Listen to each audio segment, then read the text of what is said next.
સૌથી પહેલાં જુઓ કેમ વાક્ય બને છે ઇંગ્લિશમાં. જુઓ, આઈ પહેલા સ્થાન ઉપર, પછી લખી નાખો હંમેશા વિલ. આઈની સાથે વિલ લખો, આઈ સાથે વિલ લખો. પછી હું લઈ લઉં છું BUY, બાય એટલે ખરીદવું. આ રામ લક્ષ્મણની જોડી ભેગી જ રાખવાની, વિલ અને ક્રિયા, વિલ અને ક્રિયા. I will buy laptop. વાક્ય કરો પૂરું. આઈ આ લિસ્ટમાંથી લીધું, વિલ 100% યાદ રાખો. કેટલી ક્રિયાઓ આવડે છે એ વારાફરતી અહીંયા મૂકો. વસ્તુ તરીકે લેપટોપ. આઈ એટલે હું, લેપટોપનું લેપટોપ. બાય એટલે ખરીદવું થાય ને, ખરીદવું. પણ આમાંથી શરણાઈનો સ નીકળે એટલે ખરીદીશ.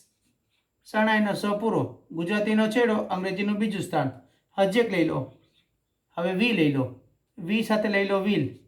વી વિલ મીટ, મીટ એટલે મળવું. ટુડે એટલે આજે. ચાલો, વી એટલે અમે, ટુડે એટલે આજે. વિલ મીટ મળવું અને વિલ મીટ એટલે મળશું. વાક્ય બને. હવે કરો પ્રેક્ટિસ તમે. ઇંગ્લિશમાં આને કહેવાય સાદો ભવિષ્યકાળ. યાદ રાખવાનું છે વિલ સાથે ક્રિયા. કરો પ્રેક્ટિસ અને શેર કરવાનું ભૂલતા નહીં. Thank you.